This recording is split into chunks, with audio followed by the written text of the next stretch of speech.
पुढची महत्त्वाची बातमी पाहूयात। नागपुरातून महत्त्वाची बातमी समोर येते। नागपूरच्या 11 पोलीस स्टेशनच्या हद्दीत गेली 2 दिवस संचारबंदी असल्यामुळे नागपूरच्या बाजारपेठेवर देखील त्याचा परिणाम झाला। नागपूरच्या महाल इतवारी परिसरातील सोने चांदीच्या आणि कपड्यांच्या व्यापाऱ्यांवर या संचारबंदीचा मोठा फटका बसला। या संदर्भात स्थानिक व्यापाऱ्यांसोबत संवाद साधला आमचे प्रतिनिधी ज्ञानेश्वर पवार यांनी। पाहूया।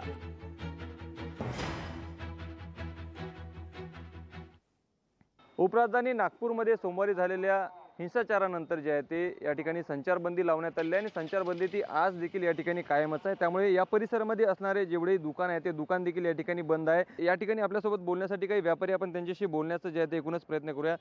काय सांगाल सर, संचारबंदी जे आहे ते कायम आहे, कालपासून जे आहे ते परवापासून व्यापार बंद आहे, काय नुकसान? सगळ्यात पहिले तर हे जे काही घडलं आहे 2 दिवसापासून, जे परवा रात्री किंवा दुपारी जे घडलं याचा आम्ही तीव्र निषेध करतो।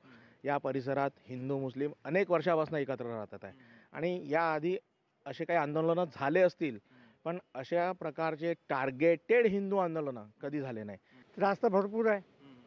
सगळ्यात ही जी घटना घडली याचा आम्ही सगळेजण जाहीर निषेध दर्शवतो आणि जाहीर निषेधही करतो आणि याच्यामध्ये या घटनेमध्ये जे कोणी समाजकंटक आहेत त्यांच्यावरती कठोर कारवाई झालीच पाहिजे।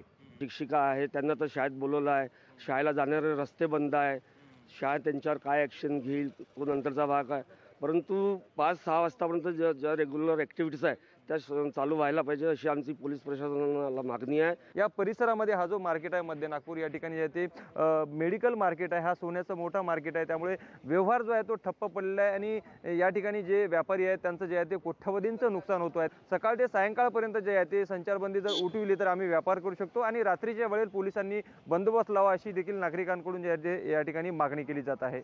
लोकशाही मराठीकरता मी ज्ञानेश्वर पवार, नागपूर। लोकशाही मराठी ऐका, पहा, जागरूक रहा।